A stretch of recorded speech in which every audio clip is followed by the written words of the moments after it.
Bueno, buenos días, Emilio. Bienvenido una vez más a Mundo Alternativo. ¿Qué tal? ¿Cómo estás? Hola Jorge, pues muchas gracias por tu invitación y encantado de compartir contigo y con todas las personas que participan en este canal. Muchas gracias.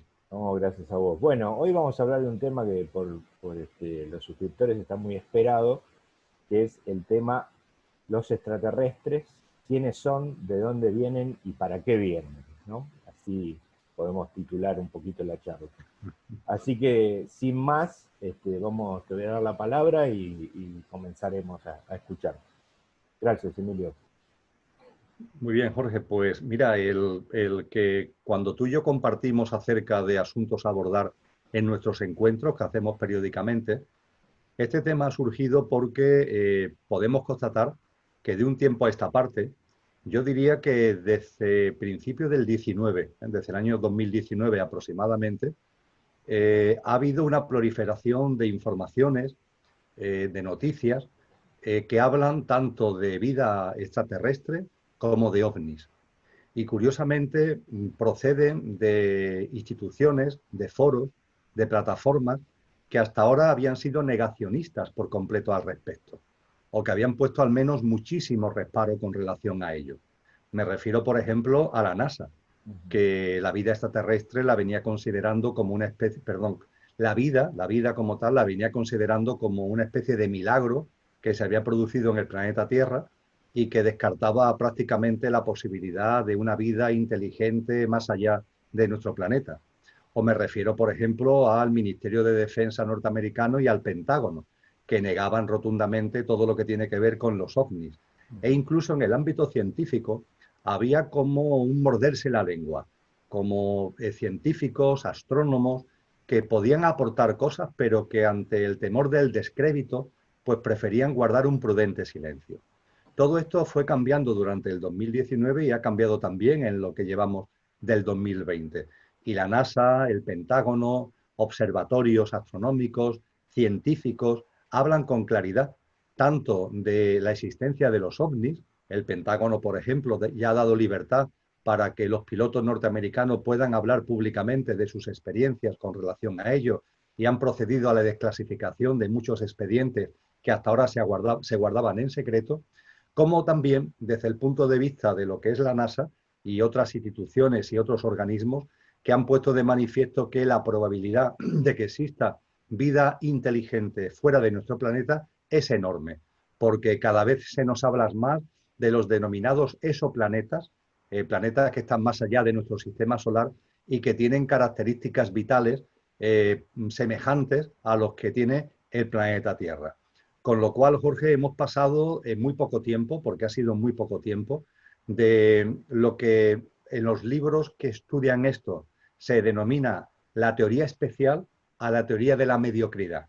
Y hay que explicar estos términos. La teoría especial significa que la vida en la Tierra es algo especial en el universo, algo que es difícil o sería muy difícil de que se diera en otros puntos del universo. Y durante un tiempo ha habido instituciones, científicos, que han estado aferrados a esa teoría especial o teoría de la especialidad. Y frente a ello siempre ha habido otra teoría que es la teoría de la mediocridad. Esto no se debe entender en sentido peyorativo, sino simplemente descriptivo, ¿no? Teoría de la mediocridad en el sentido de que lo que ha surgido en el planeta Tierra puede haber surgido en muchos otros planetas en el universo y que por tanto la vida en la Tierra no es algo especial, sino que es algo más que mediocre, habría que calificarlo como normal, como frecuente en el universo. Entonces, en definitiva, José, lo que motiva este encuentro es precisamente ese giro, ese giro. El hecho de que ha habido siempre personas, científicos, foros que han abogado a favor de la existencia de una vida extraterrestre, pero ha habido otros foros y otras plataformas y otras instituciones con mucho peso que lo han negado rotundamente. Pero estas instituciones y estos foros de mucho peso han dado un giro y han abierto la posibilidad ahora a la existencia de esa vida alienígena, de esa vida extraterrestre. Y entonces merece la pena, sobre todo porque queda una duda ahí. ¿Por qué ese cambio de giro? Es decir, ¿por qué ese giro de pasar del negacionismo a abrir la posibilidad de Claro. que haya una verosimilitud? Sobre este giro y sobre el porqué de este giro hablaremos también en este encuentro seguro. Ujú. Bien, sí, claro. Yo pensaba mientras que hablaba que la teoría de pensar que solamente hay vida acá hablaría muy mal, entre comillas, de la economía del creador, ¿no? Porque crear semejante universo para que haya nada más que 7.500 millones de personas acá sería como mal interpretado, mal pensado, ¿no? Pero bueno, Sí, sí. se sostendría en otros intereses, a lo mejor esa Fíjate, primera Jorge, que visión. hoy las cifras más o menos oficiales hablan de 100.000 millones de exoplanetas habitables parecidos a la Tierra. 100.000 millones. Hemos pasado de poner en cuestión la posibilidad de que existan a poner sobre la Qué mesa una bárbaro. cifra tan tremenda como 100.000 millones. Claro, claro. No, no, es impresionante. Sí, sí, sí. Qué bárbaro. Bien, y vamos a ver tu visión entonces sobre el tema extraterrestre en sí, cómo está clasificado, porque yo sé que hay una clasificación que vos nombraste en algún momento. Bien, yo creo que cuando empezamos a hablar de esto, lo primero que tenemos que abordar al hilo de lo que tú comentas son dos cosas. Por un lado, cuando hablamos de extraterrestres, ¿de qué estamos hablando? Y en segundo lugar, cuando los hayamos acotado, cuando estemos de acuerdo acerca de qué estamos hablando, ¿qué diferencias puede haber entre unas civilizaciones alienígenas y otras civilizaciones alienígenas? Son dos temas fundamentales para poder profundizar sobre este tema. Con relación a lo primero, no debemos confundir los extraterrestres, primero, con adelantos tecnológicos, avances tecnológicos humanos. No es ninguna teoría de la conspiración.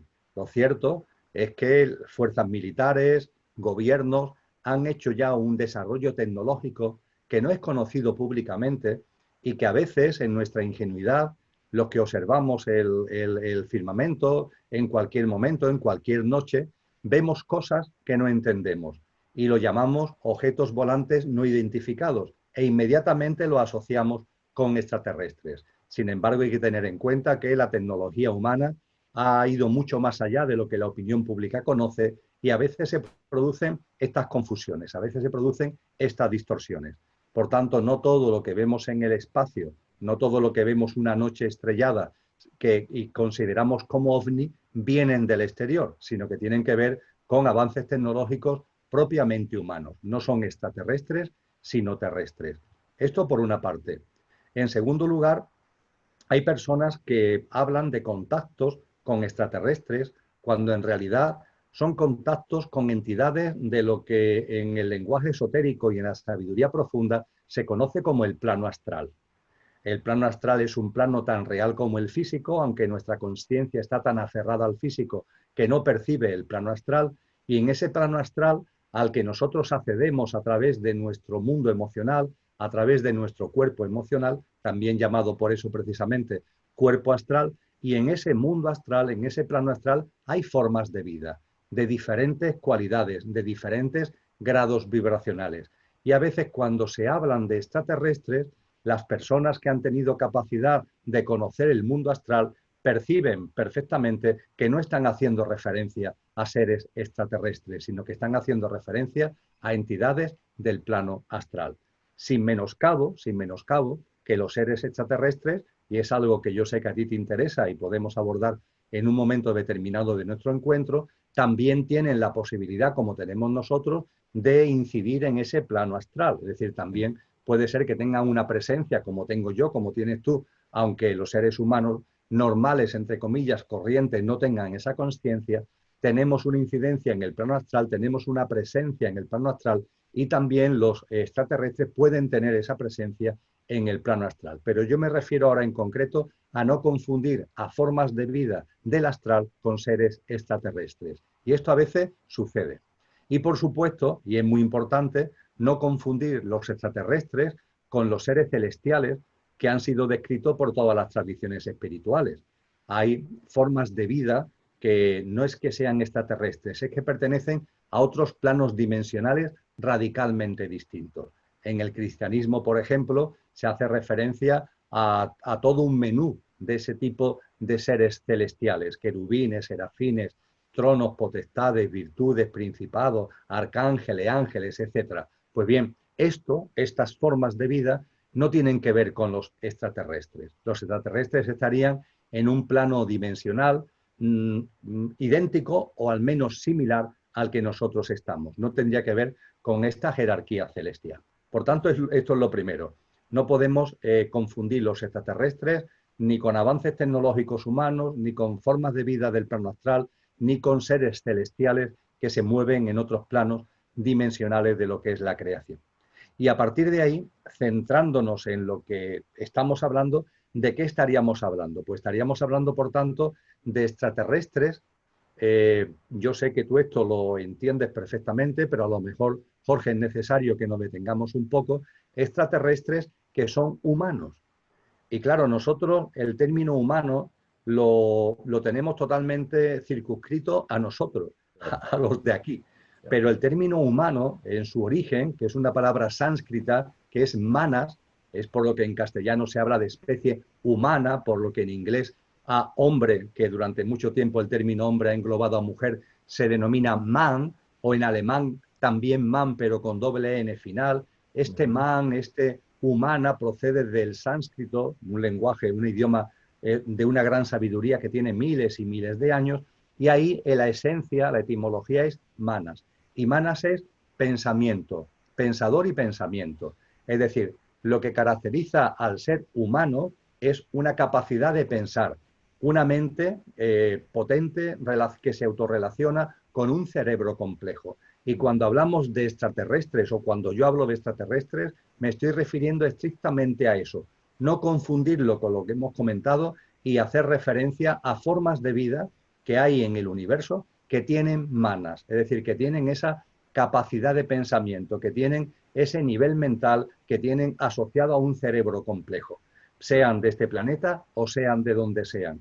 Pero los extraterrestres, por tanto, son humanoides, entendiendo por humanoides que tienen manas. Su forma física puede ser muy diversa, su forma física puede ser muy distinta, depende del planeta, depende del mundo, depende de las circunstancias biológicas. Nosotros, en este planeta, como humanos, tenemos una biología parecida a lo que es un mamífero. Pero en otros planetas pueden tener perfil reptiliano o pueden tener perfiles que ni siquiera nos imaginábamos o nos imaginamos. Lo importante es darnos cuenta que tienen manas. No sé si a este respecto, Jorge, considera oportuno que hagamos algún tipo de acotación o aclaración. No, lo que pensaba yo que, bueno, entonces desde este lugar sería muy lógico llamarlo como otras humanidades, aunque si uno no hace esta pequeña reflexión que estamos haciendo, le parecería como que está mal nombrado así, pero no. Entendemos que al considerar la etimología de la palabra es muy oportuno llamarlo otras humanidades, digamos, ¿no? Parecería contradictorio en un principio, pero está bueno verlo. Y a colación de lo que decías, no sé si lo vas a abordar un poquito más adelante, pero de los distintos formatos, me encantó cuando haces referencia en cuanto a las especies, al libro de Fabio Serpa, que acá en la Argentina es muy conocido, ¿no? Fabio Serpa y con mucha historia. El libro se llama Ellos, los extraterrestres, si no me equivoco, y ahí en algún momento vas a hacer alguna referencia a esto, ¿no? Pues sí, me imagino que sí, que saldrá en algún momento.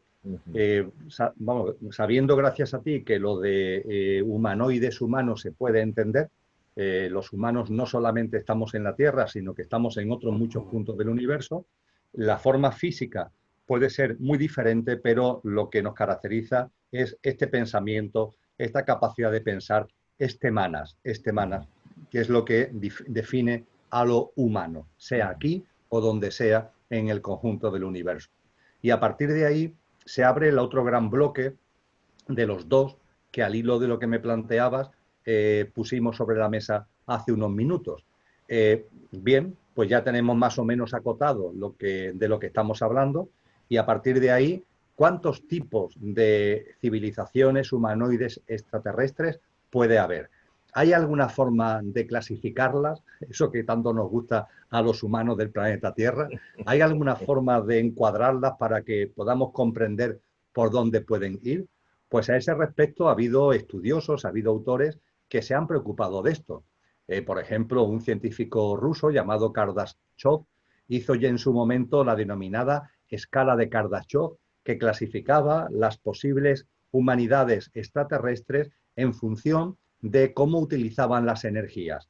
Si la energía la utilizaban solamente de la parte más densa de su planeta, se habían aprendido a utilizar energías de la parte más etérica, de la parte más sutil de su planeta, o incluso si han aprendido a utilizar energías que vienen de estrellas cercanas o incluso de los centros galácticos de los respectivos planetas. Y junto con esta escala de Kardashev, para lo que estamos hablando, a mí me parece especialmente interesante la clasificación de Sagan, la clasificación de Carl Sagan. Yo creo que Sagan es un personaje conocido, es una persona que ha realizado un trabajo magnífico en pro de la difusión de todo lo que es el conocimiento del cosmos, también en función de abrir el abanico de posibilidades acerca de lo que puede haber mucho más allá de nuestro planeta y mucho más allá de nuestro sistema solar. Y le debemos a Sagan una clasificación teórica de los diferentes tipos de humanidades, de las diferentes civilizaciones humanoides que pueden haber en el universo. Y además es una escala que tiene una clasificación que tiene la ventaja de que es muy sencilla de entender, porque todo se basa en el desarrollo tecnológico y en el desarrollo espiritual de la civilización de que se trate, en el desarrollo espiritual y en el desarrollo tecnológico. De esta forma nos dice Sagan, hay un primer nivel que él denomina el 0. Lo podía haber denominado el 1, ya que es el primero, pero en fin, respetaremos su criterio y como él lo denominaremos el 0. Y el nivel 0 son civilizaciones humanoides que hay en el universo que no tienen un alto grado de desarrollo ni tienen un desarrollo tampoco desde el punto de vista espiritual y desde el punto de vista conciencial. Ni están desarrollados en lo espiritual ni están desarrollados en lo tecnológico.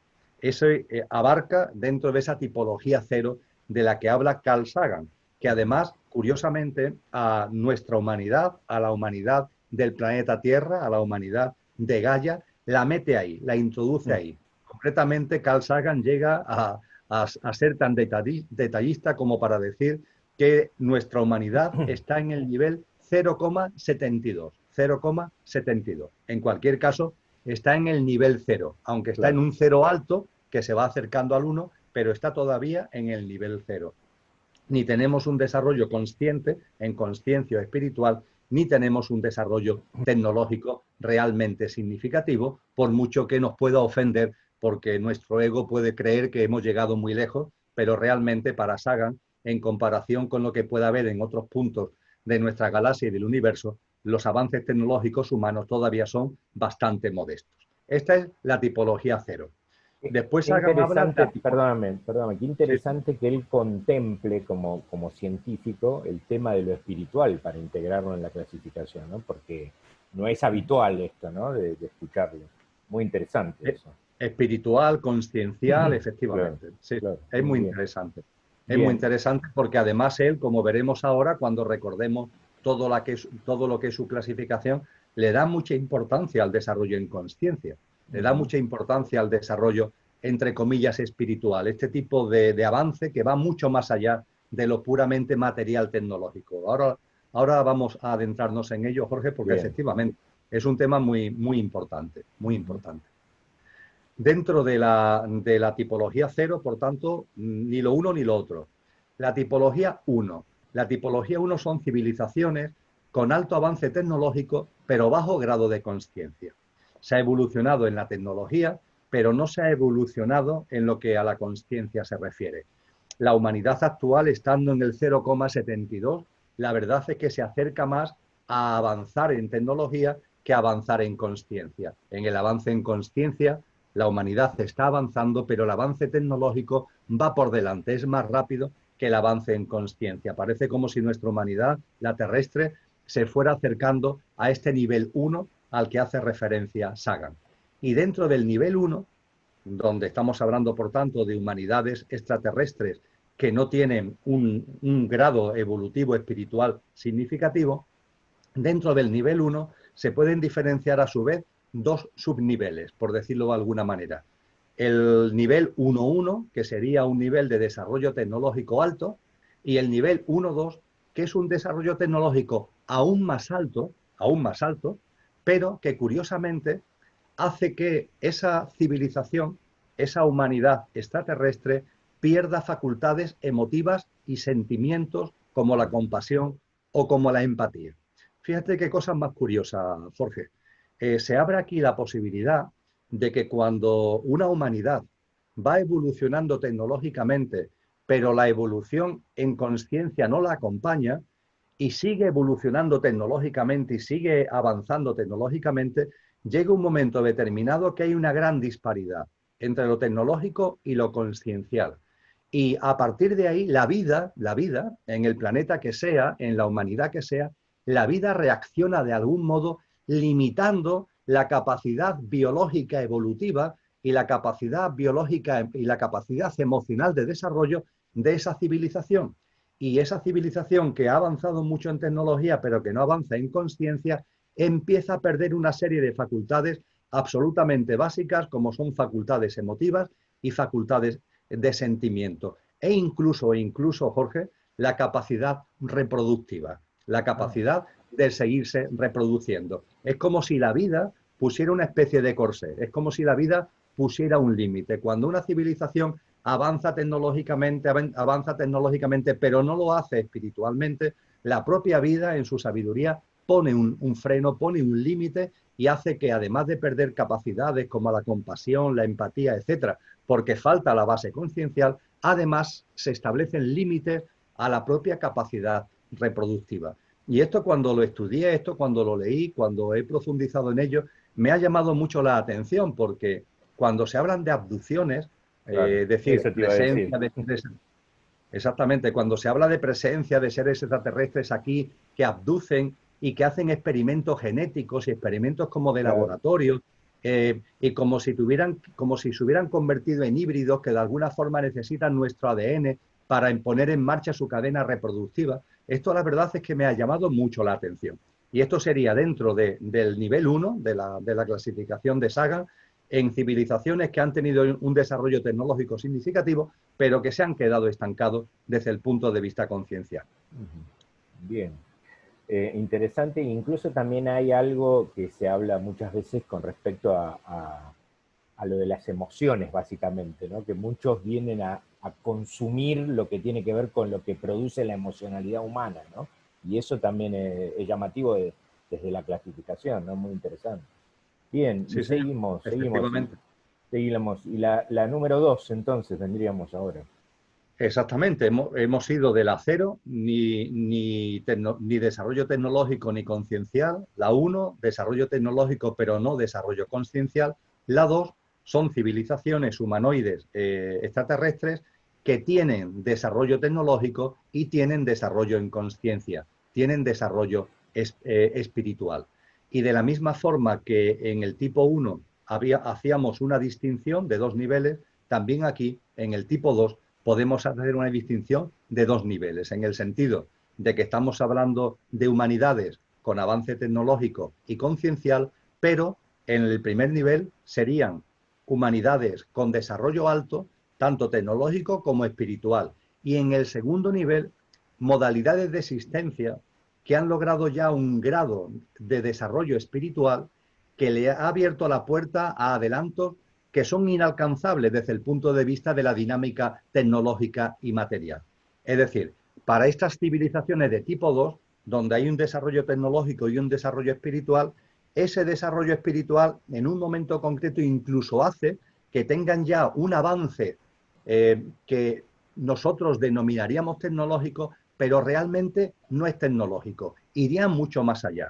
Es como integrar plenamente, como asimilar plenamente las leyes del universo, como integrar y asimilar plenamente, gracias al desarrollo espiritual, las leyes de la vida. Y a partir de esa integración, a partir de esa asimilación, también a partir de esa reverencia por la vida y el que la vida, por esa reverencia que tienes hacia ella, por tu grado de conciencia, te regala sus secretos, ahí se produce un salto que nosotros llamaríamos un salto tecnológico, pero que realmente es mucho más que un salto tecnológico. Por tanto, estas civilizaciones con avance tecnológico y avance conciencial, pueden llegar a ese punto, ¿no? Que el avance en conciencia incluso le dé un salto más allá de lo que es la materia, la tecnología, con todo lo que ello representa. Y por fin, Jorge, hay un nivel tipo 3, que sería el 4, 0, 1, 2 y 3. Y este nivel tipo 3 es lo que Sagan denomina inteligencia interdimensional. Inteligencia interdimensional. Y él dice expresamente que son formas de vida humanoides extraterrestres que los humanos del planeta Tierra no podemos entender. Serían civilizaciones que han avanzado ya tanto desde el punto de vista de la consciencia, que han avanzado tanto desde el punto de vista de lo que aquí denominamos espiritual, que ya viven de una forma, adquieren unas dimensiones de vida que son simplemente inexplicables para el ser humano. Y Sagan no hace muchas más disquisiciones al respecto cuando habla de este nivel 3 o de inteligencia interdimensional. Interesante, interesante la clasificación. Entonces, podríamos decir, podemos hacerlo de nuevo 0, 1, 2 y 3, así en dos palabras para que quede claro.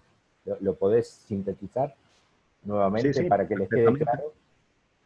El esquema es muy sencillo, 0, 1, 2 y 3. Son 4 niveles, 0, 1, 2 y 3. Los niveles se configuran en función del desarrollo tecnológico y el desarrollo en consciencia o espiritual. Nivel 0, ni lo uno ni lo otro.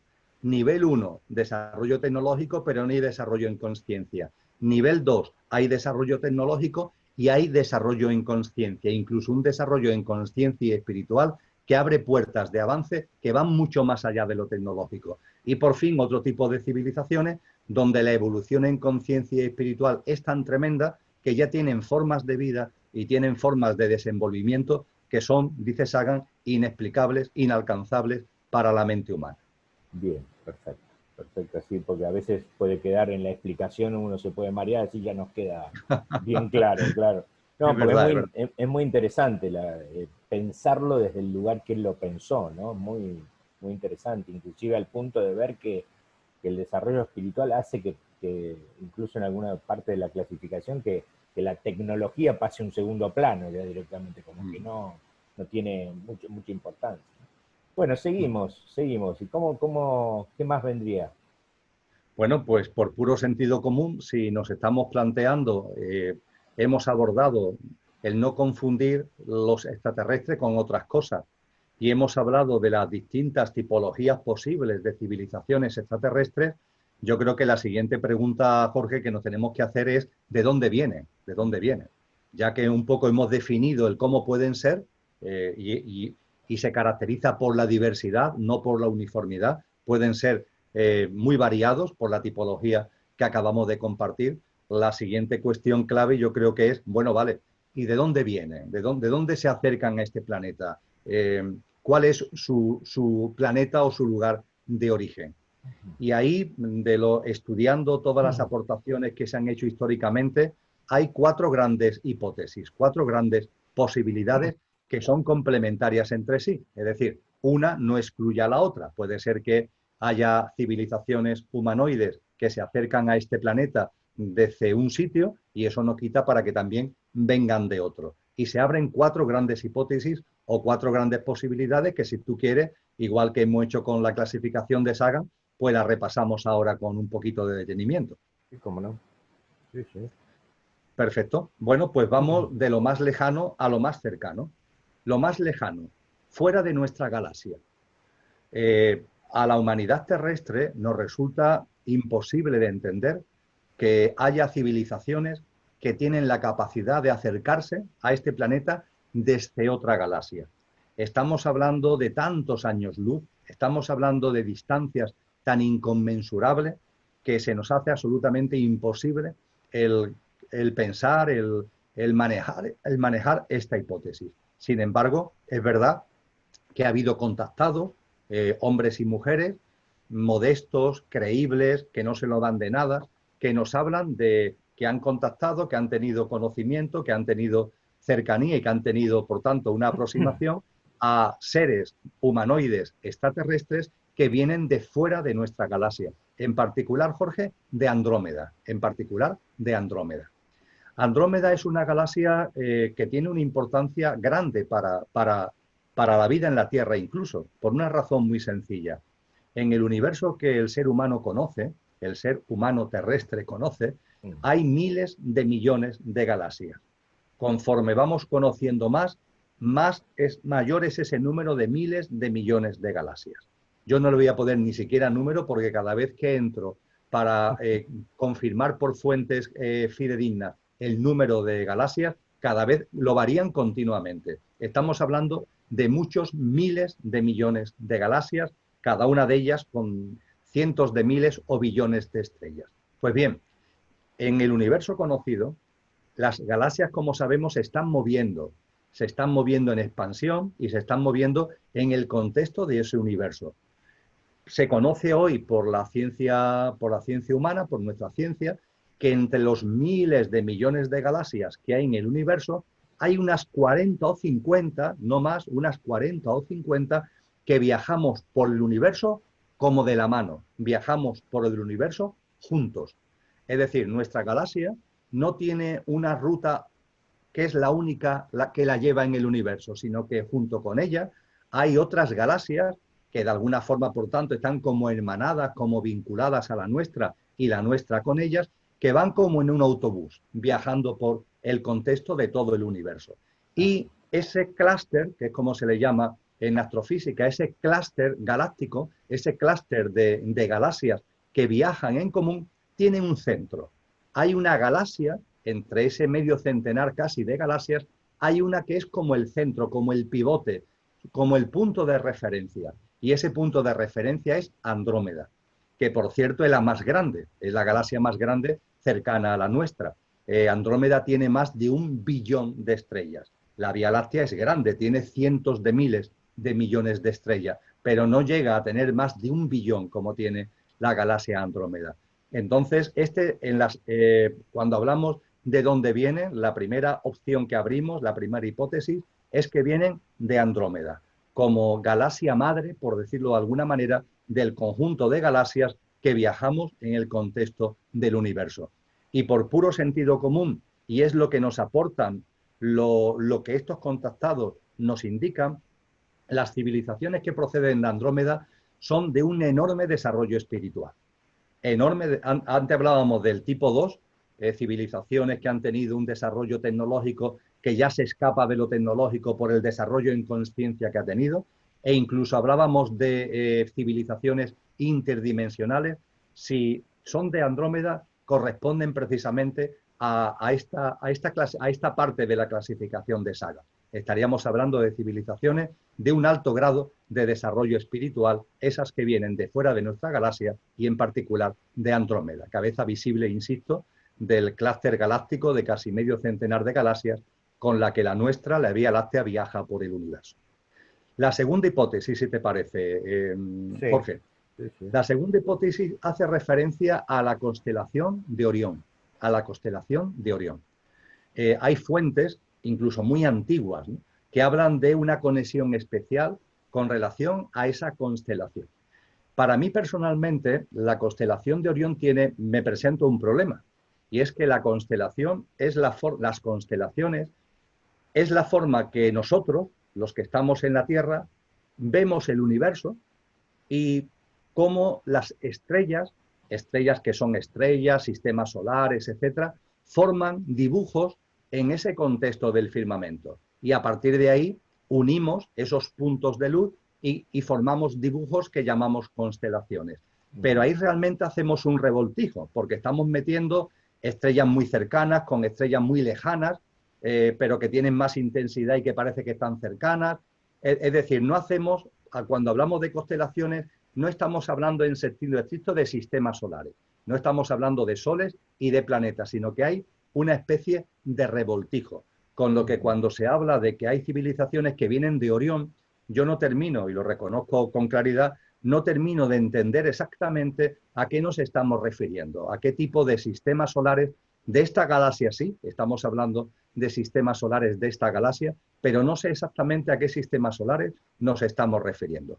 En cualquier caso, es cierto que en la mayoría de las informaciones que hay en torno a la constelación de Orión se nos habla sobre todo de formas de vida humanoides, pero de características físicas reptilianas. Son los célebres reptilianos de lo que tanto se habla. Formas humanoides con un grado de desarrollo tecnológico que es significativo como para llegar aquí, parece que con un grado de desarrollo espiritual no tan potente y que tienen una forma de vida, perdón, una forma física, una manifestación física que distinta a la nuestra y que se acerca a lo que aquí denominamos como reptil, a lo que aquí denominamos como reptilianos. Esta es la segunda hipótesis cuando hablamos del de dónde viene. Junto con Andrómeda y junto con la constelación de Orión, hay una tercera hipótesis que también hay mucha gente que hace referencia a ella, que el origen de civilizaciones humanoides que vienen a este planeta sea desde las Pléyades, sea desde las Pléyades. Yo creo que todos habremos oído hablar de lo que son las Pléyades, las famosas estrellas hermanas, y lo que sí es importante recordar, Jorge, es que cuando hablamos de las Pléyades estamos hablando de un pequeño grupo de estrellas situado a 444 años luz de nuestro sistema solar y que tiene solo, y a mí esto cuando lo estudié me llamó poderosamente la atención, que solo tiene 100 millones de años de antigüedad. A mí esto me ha llamado mucho la atención, Jorge. Solo 100 millones de años. Contra 4.500 de la Tierra no sería nada. De la Tierra o 7.000 millones de nuestra galaxia o casi 14.000 millones del universo. Solo 100 millones. A mí esto me ha llamado la atención, ¿no? ¿Qué fenómeno astrofísico se daría para que surgiera ese mundo celeste, que son las Pléyades, en una época tan, entre comillas, tan joven?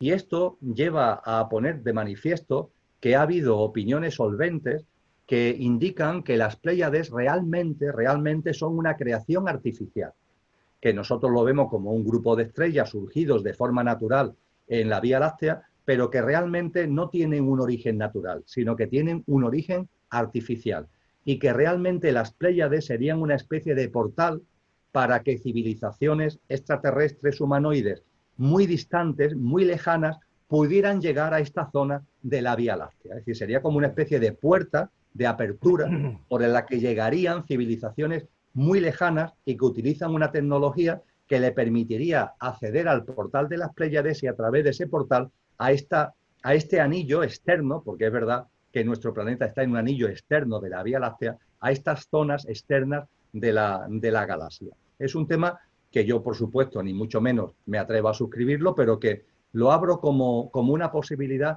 que encaja con el hecho tan sorprendente de lo joven que resulta todo lo que tiene que ver con las Pléyades y las muchas personas humanas de aquí, de este planeta, que de alguna forma hablan con relación a esas Pléyades, de conexión con relación a esas Pléyades. Y hablando de tres posibilidades, nos queda solamente una. Jorge, si quieres la abordo y ya concluimos también con este asunto y podemos plantear, si me quieres plantear alguna pregunta, pues encantado. Sí. Hemos hablado de civilizaciones humanoides extraterrestres que vienen de fuera de nuestra galaxia, fundamentalmente de Andrómeda, civilizaciones que vienen de Orión, con las dudas que abre en cuanto que Orión es una constelación y a la hora de ubicarlo físicamente se plantean interrogantes, aunque hay un abundamiento en el perfil reptiliano de este tipo de humanidades. Las Pléyades, bien como configuración real y natural o bien como creación artificial. Y por fin, y esto nos puede sorprender también, civilizaciones extraterrestres que vengan de nuestro propio sistema solar, de nuestro propio sistema solar. Y esto choca más, ¿verdad? Esto choca más. Bueno, de nuestro propio sistema solar, y cómo es que no lo sabemos, cómo es que ya nuestros instrumentos tecnológicos no lo han detectado de alguna manera, ¿no?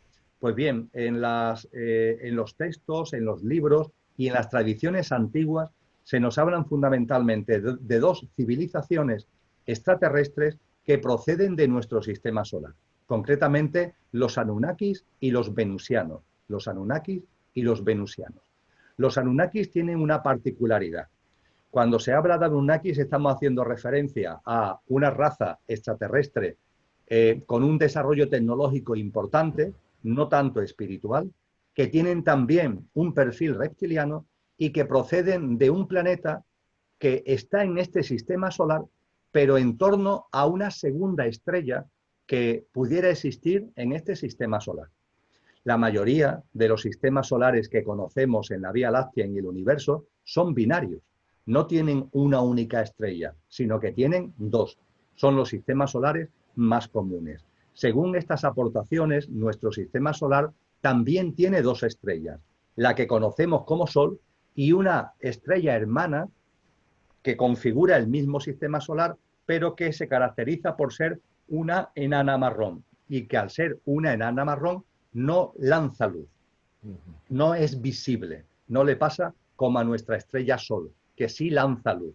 Esa enana marrón no es visible, pero el que no sea visible no significa que no esté ahí y que incluso no tenga una interacción cíclica, porque en los sistemas binarios una estrella va haciendo circunvalación con la otra, hay una relación en sus rotaciones, y esa enana marrón tiene un sistema solar, al igual que nuestro Sol. Y en uno de esos planetas de ese sistema solar hay una civilización, ese planeta se le ha dado el nombre tradicionalmente de Nibiru, hay una civilización que son estos Anunnakis que habrían llegado a la Tierra hace medio millón de años, e incluso se habla con las famosas tablillas sumerias que tradujo Zacarías Sitchin, etcétera, de que hace unos 200.000 años fueron más allá en cuanto que llegaron a realizar algún tipo de experimentación genética, de alteración genética en formas prehomínidas que, haciéndole esa alteración genética, pusieron a su disposición para determinados trabajos de extracción de minerales que estaban llevando en nuestro planeta. En definitiva, estamos hablando de una civilización alienígena, Anunnaki, que procede de nuestro sistema solar, aunque no sería un planeta que rota en torno al Sol, sino en torno a la hermana del Sol, a esa enana marrón a la que he hecho referencia. Y en cuanto a los venusianos, todavía nos extraña más, porque Venus está muy cerca de la Tierra. Venus lo vemos continuamente. En particular en muchas partes de nuestro planeta en el amanecer, ¿no? Es la estrella símbolo del amanecer en muchos puntos del planeta Tierra. ¿Cómo que allí hay una civilización extraterrestre? ¿Cómo eso es posible? Pues bien, en muchos textos, se me viene a la cabeza ahora la doctrina secreta, pongamos por caso, se habla de seres procedentes de Venus y que han tenido una participación sin interferir, pero apoyando el proceso evolutivo y el proceso consciencial de la humanidad desde la noche de los tiempos. Y se caracterizan por tener un altísimo desarrollo espiritual, hasta el punto que quizás se correspondan con ese tipo de seres que Sagan llama interdimensionales, con lo que desde el punto de vista de nuestros instrumentos tecnológicos, su civilización no es captable. Es como si ya se movieran en una frecuencia vibracional que nuestra capacidad vibracional no lo capta. Todos sabemos que nuestro oído no oye toda la franja de sonido. Todos sabemos que nuestros ojos no ven toda la franja de visión posible. Pues algo parecido pasaría. Esta civilización venusiana está tan avanzada, no ya tecnológicamente, sino espiritualmente, que tiene una frecuencia vibracional que, salvo que ellos quieran, no es perceptible desde el punto de vista de los ojos, de los oídos y, en definitiva, de los instrumentos tecnológicos humanos. Y este sería el esquema básico para que cualquiera que lo escuche, por supuesto aquí lo que estamos hablando son de esquemas, de hipótesis, de posibilidades. Lo hicimos antes de la mano de Sagan para clasificar posibles civilizaciones humanoides que pueden haber en el conjunto del firmamento, del espacio, y ahora lo hemos hecho con relación al posible origen. Volvemos a abrir hipótesis, volvemos a abrir posibilidades, pero es interesante el que seamos conscientes de que pueden provenir del exterior de nuestro sistema, de nuestra galaxia y fundamentalmente de Andrómeda, que puedan tener relación con esa constelación de Orión a la que hemos hecho mención, que tengan como punto de partida o como punto intermedio, no lo sabemos bien, las Pléyades, o incluso que puedan proceder de nuestro propio sistema solar, bien de una segunda estrella hermana del Sol en nuestro sistema solar, o bien de un planeta tan cercano como Venus, pero que habría tenido ya un desarrollo evolutivo que va muy por delante de nosotros, con formas de vida de una frecuencia vibracional, habida cuenta de su desarrollo espiritual, que no es perceptible todavía por los instrumentos tecnológicos de la humanidad que vive en el planeta Tierra. Bien, y me interesa entrar en algo que a mí me llamó mucho la atención, que es cuando hablaste de tu amigo Ignacio Darnaude, el tema de esto que él clasificó como, o que estudió, o que lo miró como teología alienígena. Me encantaría tocar un poquito eso porque me llamó muchísimo la atención y ahí me vino un montón de preguntas, ¿no? Como, bueno, ¿cómo es la característica? O sea, ¿tienen alma? O sea, ¿qué pasa con el tema álmico, ¿no? ¿Cómo se juegan? ¿Tienen procesos reencarnatorios? ¿Se puede saber algo de los extraterrestres? O sea, ¿qué piensan ellos de la divinidad, ¿no? ¿Cómo la consideran la divinidad? Eso es muy interesante, esa mirada que él abordó, ¿no? Y a raíz de que vos me mostraste, estuve mirando algunos videos de él, que hay poco en internet, pero me llamó mucho la atención y mostraba él su biblioteca grande con un montón de libros y un montón de... Y bueno, me interesó mucho eso, así que lo que nos puedas comentar.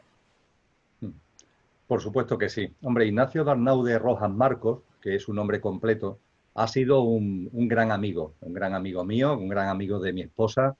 Eh, yo le tengo un gran cariño. Desencarnó hace aproximadamente un año, pronto hará un año que desencarnó. E Ignacio hizo una labor tremenda de estudio. Desde muy joven se interesó por la ufología, pero poco a poco fue centrando su interés por las civilizaciones alienígenas en lo que él denominaba la teología alienígena, que por los contactos que ha habido, por la información que nos han dado, qué percepción, como tú dices, qué percepción de la divinidad tienen esas civilizaciones extraterrestres. E Ignacio, en esa biblioteca espectacular de casi 10.000 libros a la que tú haces referencia, hace mucho tiempo que se especializó en publicaciones que hicieran referencia a esto. Él tenía un dominio de muchos idiomas y cuando tenía conocimiento de que en cualquier parte del mundo aparecía un artículo o aparecía un libro o aparecía una entrevista en donde alguien hacía referencia a un contacto con extraterrestres, pero que en ese contacto se hablara de teología, es decir, que en ese contacto se hablara de lo trascendente, se hablara de la divinidad, se hablara del alma, se hablara de lo trascendente, él inmediatamente ponía todos los recursos en marcha para acceder a esa información, para acceder a ese texto, para acceder a ese escrito y para estudiarlo. Y finalmente, poco antes de que ya por su edad diera un paso atrás y ya no tuviera una presencia física tan alta como la que tuvo durante mucho tiempo, hace unos años él impartió una conferencia que yo tuve el enorme honor de presentarla, que se llamó precisamente Teología Alienígena, donde resumía sus investigaciones de años y años y años centrados en este asunto. Y por supuesto, Ignacio pone en evidencia de que la percepción de los temas trascendentes es muy diverso en función de las distintas civilizaciones alienígenas. No es lo mismo una civilización tipo 0 que la 1, que la 2 o que la 3. La percepción de los temas trascendentes es muy diversa y es muy variopinta y tiene que ver, lógicamente, con el desarrollo en conciencia de cada uno. Pero hay una serie de similitudes y hay una serie de puntos mayoritarios. La similitud, desde luego, desde el punto de vista álmico, es completa, Jorge. El humano, da igual que sea de este planeta o sea de otro planeta, tiene encarnado en él un alma de lo que aquí, en nuestra percepción de la espiritualidad, llamamos un alma individualizada. Y ese alma individualizada, efectivamente, se va encarnando en una cadena de vida. Eso no solamente le sucede al humano terrestre, sucede al humano de las distintas humanidades a las que hemos hecho referencia. Aunque también es verdad que hay humanidades ya muy avanzadas donde lo álmico pasa como a un plano secundario porque empiezan a desplegar lo más potente desde el punto de vista del espíritu. No es momento de entrar en ello, pero en las tradiciones que abundan más en esto se nos dice que el espíritu es la esencia divina más pura que está en nosotros y el alma es una especie de vehículo, de instrumento que utiliza el espíritu para adentrarse en la materia, para envolverse en la materia, para conocer y experimentar la materia. En cualquier caso, la dimensión álmica espiritual tiene que ver con nuestro yo superior. Hay civilizaciones extraterrestres que viven ya incluso desde ese punto máximo de nuestro yo superior, que es el espíritu. tiene mucho que ver con lo que aquí en la tierra nos han mostrado seres como pudo ser Cristo Jesús, Jesús de Nazaret, o como pudo ser Siddhartha Gautama Buda. Formas de vida muy potentes desde el punto de vista espiritual.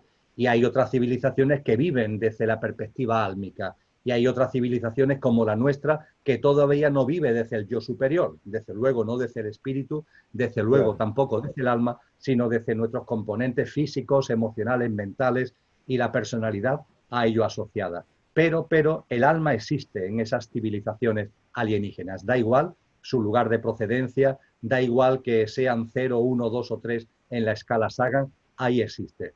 Y desde luego también lo que nos comenta Ignacio como conclusión de sus estudios es que aquellas que tienen un mayor nivel de avance nos hablan de una divinidad que tiene una curiosa característica, Jorge, una divinidad que es impersonal y que es personal, las dos cosas a la vez, cosa que nos cuesta mucho trabajo entender, ¿verdad? ¿Cómo que hay una divinidad impersonal y personal, ¿no?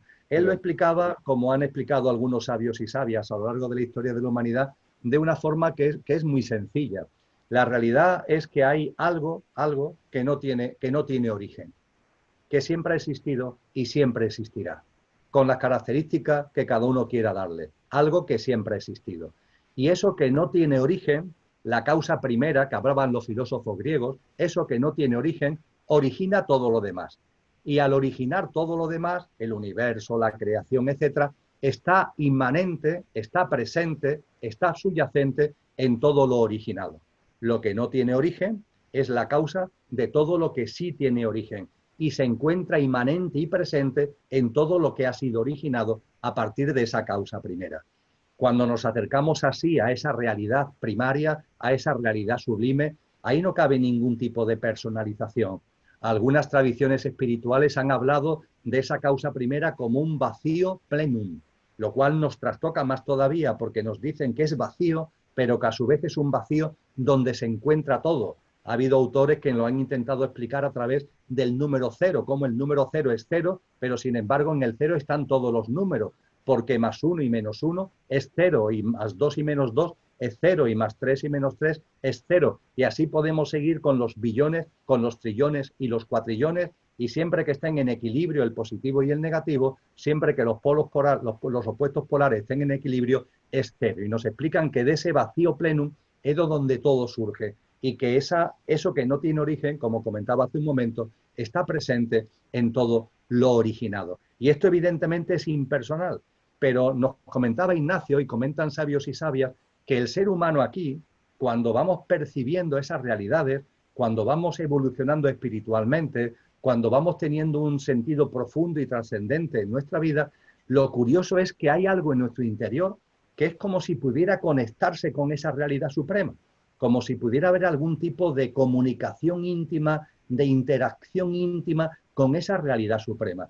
Y esto es lo que en estos contactos que Ignacio recogía, él también expresaba, que esa divinidad que es absolutamente impersonal, sin embargo, por algo que escapa a nuestra razón, que escapa a nuestra mente, genera o abre la posibilidad de que con ella haya una relación muy íntima. Desde luego está en nosotros, porque lo que no tiene origen está en todo lo originado, claro, y por tanto está en nosotros. Y eso a su vez posibilita un tipo de relación inefable, íntima, muy potente, que hace que se hable de esta percepción impersonal, pero también de esta percepción personal. Percepción personal, por supuesto, que no tiene nada que ver con el señor de barbas blancas que se nos han querido dibujar, pero que apunta a la posibilidad de que veamos esa divinidad siendo impersonal también como una especie de padre-madre hacia la que nos liga una relación muy profunda de amor. Y hablando, aprovechando que citaste al señor de barba blanca, y hablando un poquito del tema de lo que plantea, digamos, la religión católica como redención universal, la venida de Cristo, ¿ha habido alguna evidencia desde sus estudios de la presencia crística en alguna de estas civilizaciones? Pues efectivamente, Jorge, es algo que no es infrecuente en ese tipo de contacto, en ese tipo de informaciones. Se me viene a la cabeza y es una experiencia muy controvertida, que es lo que nos mostró, lo que nos indicó, lo que nos manifestó una civilización humanoide procedente de un planeta denominado Humo, al que estuvo muy ligado precisamente Ignacio de Arnaude, otro buen amigo mío, Enrique López, y que tuvieron mucho que ver con ellos, donde se nos hablaba de unos acontecimientos muy similares. Es decir, lo crístico, Jorge, es ni más ni menos que el hecho de que nuestras almas individualizadas, la que está encarnada en ti, la que está encarnada en mí, son como hojas de del gran alma que el espíritu utiliza para adentrarse y envolverse en la materia. El espíritu, la esencia divina, la consciencia pura, para profundizar en las dimensiones más densas de la materia, necesita una especie de vehículo, una especie, si hablábamos en términos marinos, una especie de batiscafo. Entonces, hay un espíritu y hay un alma, no hay muchas almas, hay un espíritu, el Espíritu Santo que hablan los cristianos, el espíritu que es uno, pero que está en cada uno, que siendo uno está en cada uno, y ligado a ese espíritu un alma, el alma universal. A ese alma universal es a la que los orientales llaman lo búdico y en Occidente llamamos lo crístico. Y a ese alma universal, como si fuera un árbol, le salen hojas, le salen hojas. Y esas hojas son las almas individualizadas, pero esas almas individualizadas están integradas plenamente en el alma universal. La vemos como diferentes, porque cuando vemos un árbol, las hojas son diferentes. A una puede darle el sol y a otra la sombra, a una le puede dar el viento y a otra no. A una puede caerle gotas de agua y a otra no en un riego a aspersión, pongamos por caso. Las experiencias de cada hoja pueden ser distintas, pero todas pertenecen, están integradas en el alma universal. Pues bien, sabiendo esto, la encarnación en un ser humano, da igual que sea en este planeta o en otro planeta, es una encarnación, es una proyección, es un rayo de luz que viene desde el alma individual. Es el alma individual la que se proyecta, el alma individual la que se encarna. Pero en un momento evolutivo del planeta y de la humanidad que en él está, en un momento de los ciclos evolutivos en consciencia del planeta y de la humanidad que en él se halla, se recibe una fuente, se recibe una energía, se recibe una fuerza directa que no viene del alma individual, sino que viene del alma universal, directamente. Para eso tiene que hacerse un gran recorrido experiencial y de evolución. Tienen que darse circunstancias muy concretas, pero cuando esas circunstancias se dan, hay una encarnación de lo crístico, del alma universal, en un ser humano. Eso sucedió aquí, en este planeta, en esta humanidad, con la encarnación crística en Jesús de Nazaret. Y eso mismo ha ocurrido en otras muchas civilizaciones extraterrestres. Esa llegada de lo crístico es como una fase ineludible del proceso evolutivo del ser vivo que es el planeta y de la consciencia colectiva que configura la humanidad que desarrolla su experiencia en ese planeta. Qué bárbaro, interesante, ¿no? Porque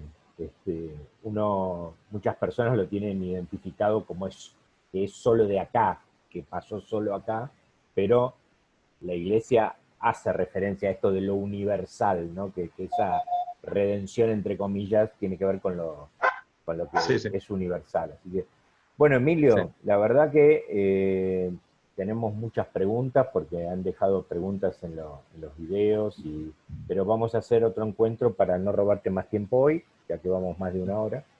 Te voy a proponer más adelante hacer un encuentro con solo preguntas referentes a esto, ¿no? Para que Perfecto. No queden en el aire las preguntas. Yo quizá, Jorge, para terminarte, sí, me parece que con una hora de vídeo es lo que ya sería cansar más demasiado a la gente que tiene la amabilidad de acercarse a nuestro encuentro. Yo solamente, por supuesto, diciéndote que sí, más adelante hacer un encuentro para preguntas que nos puedan formular, haría simplemente una última postilla.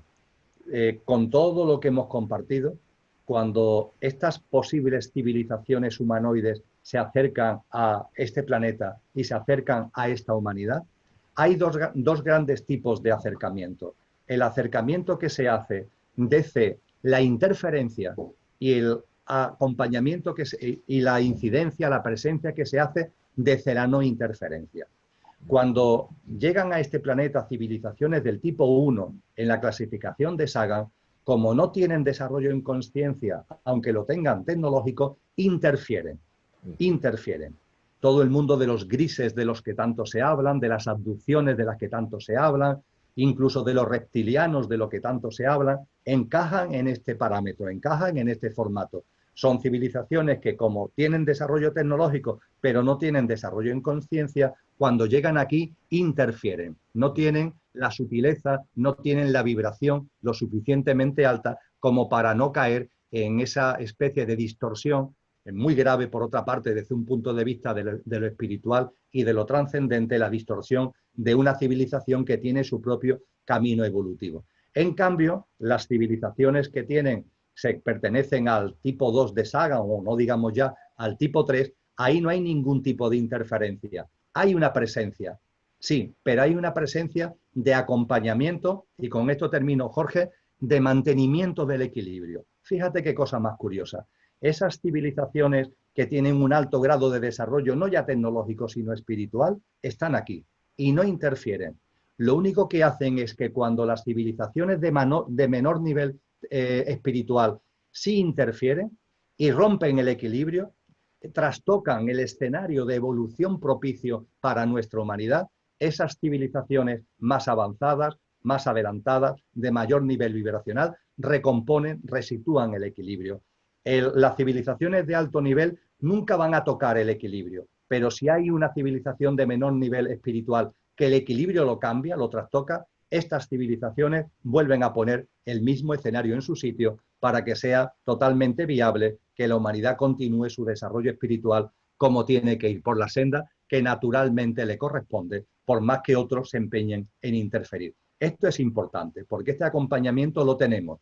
Tenemos el acompañamiento de los interferidores, pero también tenemos el acompañamiento de los que no interfieren y resitúan el equilibrio. Me parece que antes de cerrar este encuentro era importante hacer referencia a esto para quitar miedos también, ¿eh? Para quitar miedos y para quitar temores. Claro, y es muy importante también desde el punto de vista de los que ayudan, digamos, porque los que ayudan también deben ser conscientes por su desarrollo espiritual de que ese desequilibrio influye en el resto del sistema también. Entonces, están velando por todo un sistema, no solamente por nosotros, ¿no? Eso es interesante. Efectivamente. Claro, efectivamente. Claro. Bueno, Emilio, muy bien. Nosotros seguimos por privado, un minutito, pero bueno, muchas gracias y queda abierta la invitación para el próximo encuentro que será de preguntas, que quedaron pendientes. Muy bien. Estupendo, Jorge. Pues muchísimas gracias. Un abrazo fuerte. Gracias a vos y seguimos nosotros por privado. Gracias.